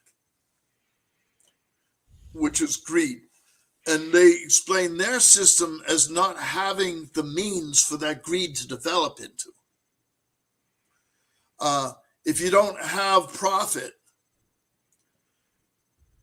then everybody is working for everybody. And so that really is like at the root of it. So it doesn't go, it doesn't trace back to, fear or insecurity, or is that something that, in our case, they seem to feel is the reason for our planetary disruption. And the system of now the reptilian were very precise of how they set the system up. They set the system up of elite, of the controlling of resources. So the elite controlling the resources control everybody. And that's kind of the system that we come out of with the Masons. We have an elitist structure. There's often pyramid structure of power, I think, is basically, yeah. Everything's on the top. Right. Top down. And then it controls. So versus their society, there's no top. There's no incentive for greed. There's no incentive for corporates. There's no corporations. And that somewhat mimics some of the other celestials. I'm hoping to get back to interviewing, but lately, for some reason, interviewing has gotten less for me, less people to interview lately. But when I need the information, and I was getting a lot of it before. And my next book is going to be a collection of experiences, of others, individuals' experiences. And I have several of the Greys experiences. That seemed to be one I picked up a lot on. But we need to share. Disclosure isn't coming from those that have lied and deceived us. Disclosure has to now come from those that are interacting with the higher celestials, higher frequency celestials. Because there's too much hanging on to what they've stolen to control us. They're not going to release it. They're not going to release the information. I've been on ships with gravity, with air, that are just like being in a room in a house. I've seen the technologies. Just the teleportation technology is phenomenal, and I believe it's faster than the speed of time, or than fastest form of travel is plasma teleportation. Wow. It feels instant. Yeah. It feels instantaneous, but then with missing time, how do you know? Right. Yeah. What's instantaneous? Exactly. Yeah. Exactly. Hey, Ken, can I ask this question? I know it's getting late into the.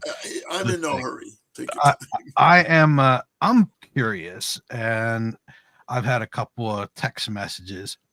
Can you tell us who is UFO Girl? Okay. This might be a long. Following the witnessed abduction by the 2 military intelligence officers, they found a participant of the MK Ultra projects who had a cerebral implant put in her head, and these cerebral implants were put in most of the subjects I've ran into with the cerebral implants are females, and so she, I believe, was picked by the military because of her involvement with the MK Ultra as a child. At age 6, they put electronics in her head. Okay. The trauma this played on her had her terrified of hospitals. So Kenneth has an interaction with UFO Girl. I had problems trying to get it in the book. Yeah, I was just going to ask: is this somebody you personally know, or is this is all nonfiction? This girl existed in 1976. She was shot in the head in 1981. She was very real. And you knew her. About her.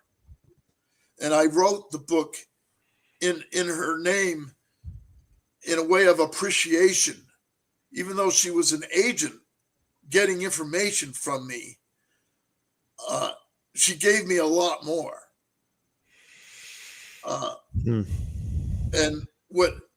And it's hard to explain what happens to her. The first book pretty much covers her. The second book covers the end of the relationship with her. But of course, I didn't know she was an agent at the time. I didn't know any of the agents were agents at the time. But they were trying to get information from me. And so after they interviewed the other woman that was abducted and then interviewed me, they had an interest, I believe, in Kenneth, because Kenneth locked them in their cars. So then UFO Girl was picked to find Kenneth. And she found Kenneth at night in sleep. But I don't get into too much of that in the book. But Kenneth, after she has her convulsions, I don't want to be with a sick girl. I was looking to have a good relationship. I was looking to have a good time. Kenneth had a big problem with that. He thought I was being selfish. That's when I realized Kenneth had a relationship with her already. Kenneth and so in the book, I mentioned one interaction they have in the car after I go to sleep. But I believe there's a lot more interactions between her and Kenneth. And of course, Kenneth isn't available anymore, but I believe Kenneth knew she was an agent. I didn't know she was an agent. Kenneth knew who she was working for. Kenneth knew what she was after. Kenneth seemed to know everything about her. But when the Greys made the decision for her to drown in the lake, Kenneth went into a rage. So there had to be some emotional connection Kenneth had with her. Yes. So yeah, it seems like a very tantalizing story, which is really involved, confusing, but I'm sure it's hard to all explain. Detailed in the book. Yeah. The second book I just finished But the first book is far superior. But the second book concludes the relationship. Mm-hmm. And Great. there's Well, an interesting twist at the end or in the second book. it actually comes up in the next book.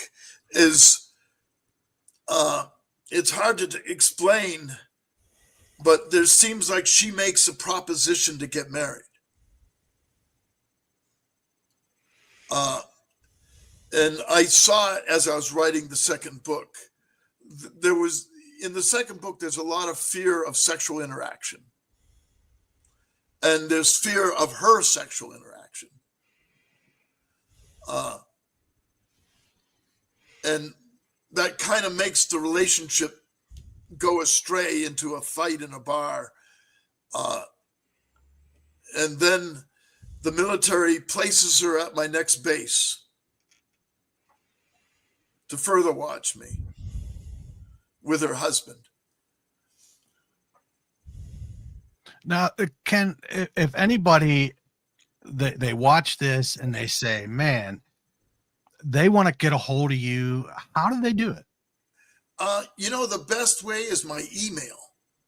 Okay. And that's where I like to get anybody that wants to share their experiences, I want to hear from. Because they're giving me information I don't have, and I'm sure I have information they don't have. I also want to hear of the other celestials, the other positive celestials. There's many positive celestials that have brought souls to this planet that are all working for the same thing. They have their different ways, they have their different interactions, but they're working to raise the vibrations of Earth. Yeah, at first, when I heard that, it didn't make sense to me. I didn't know what the hell the vibrations were, the higher frequencies, the lower frequencies. So I was very confused by it when the professor I was working with on my first book was explaining it to me. Yeah, it almost seems like incredible spiritual power brought to Earth. Well, we're definitely going to share out your email. I'll make a post that you are interested in talking to people. We're all, there's many celestials working together for the same purpose, and we need to all share. And I wish there was a way to help the ones having the negative experiences, but I don't.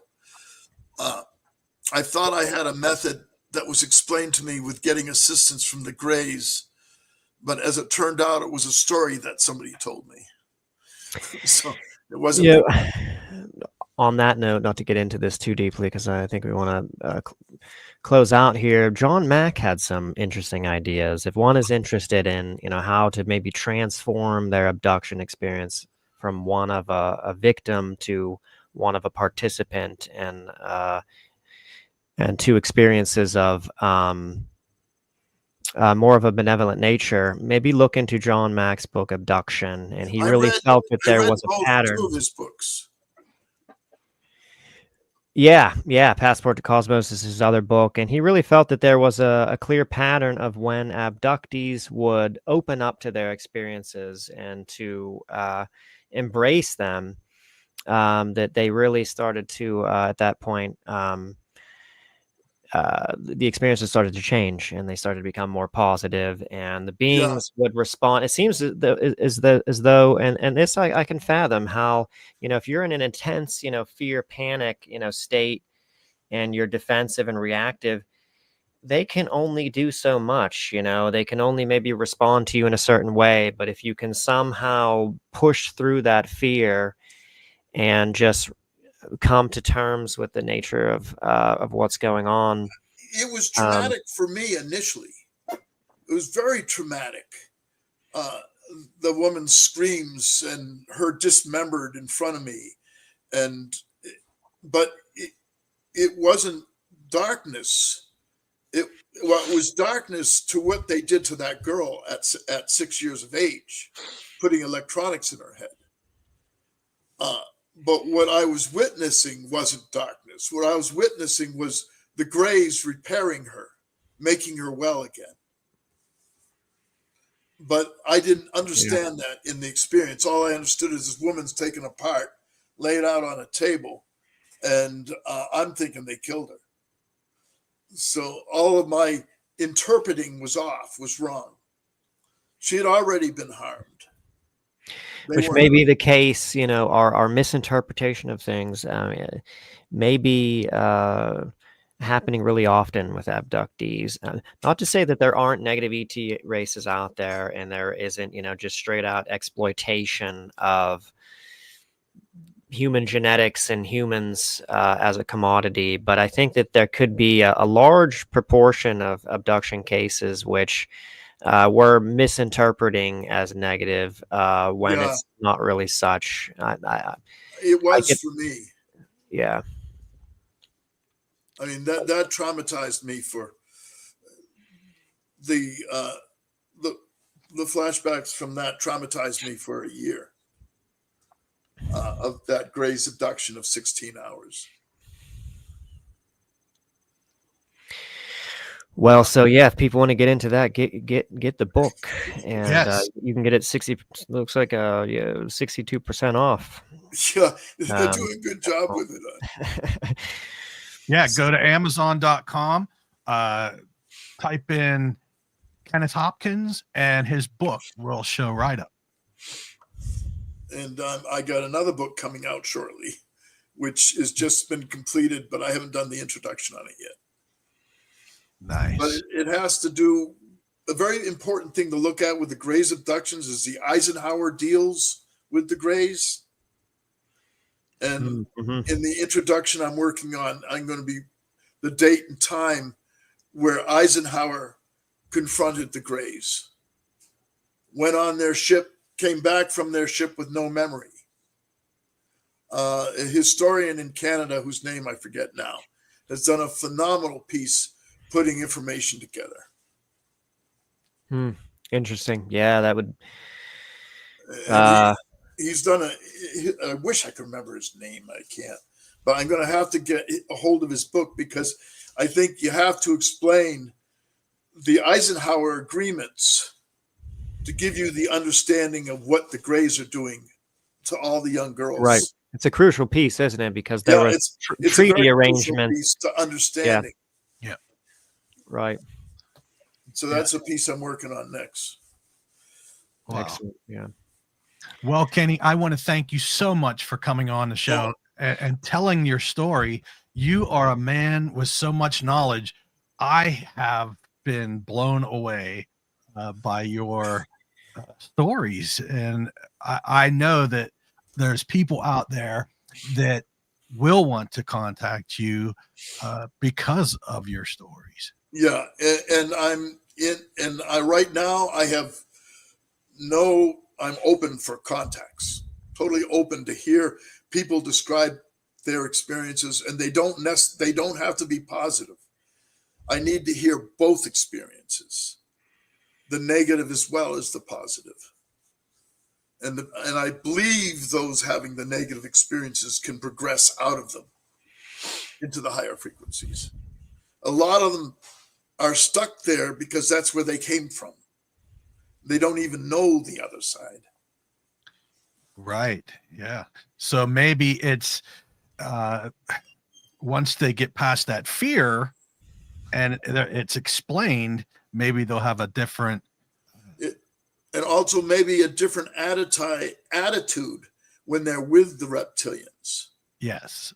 Go ahead, hurt me if you think that's going to hurt. I mean, they got to stand, no matter how they do it, they got to stand up to what is being done to them by the negative frequencies. Yes. Jim, any closing thing you would like to say? No, I'll just say that this was a really enjoyable discussion. Yes. I really enjoyed this one in particular. And yes, you have a lot of knowledge. It feels like we could do another. I have no problem doing. I've been doing a lot of podcasts, and it's been the only way to get out. It's much more easier to get out with the broadcasts than with a book. Well, we definitely. So, yeah. Anytime you run out of a guest and need a guest, feel free to call me. Oh, we would love to have you back on. Absolutely.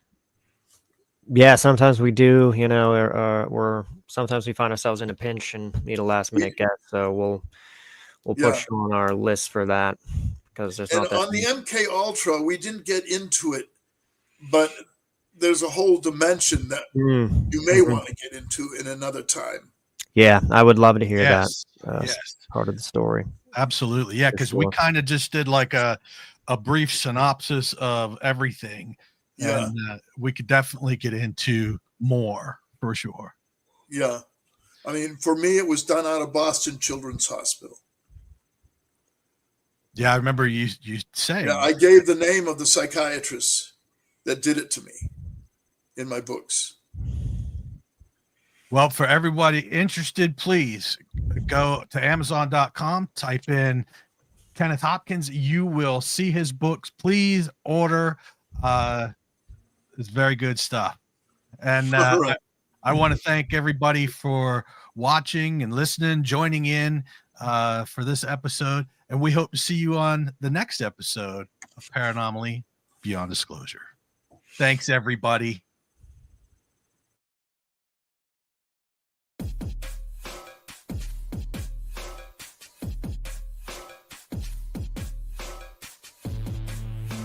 Thank you for tuning in with us tonight. We hope you enjoyed this episode.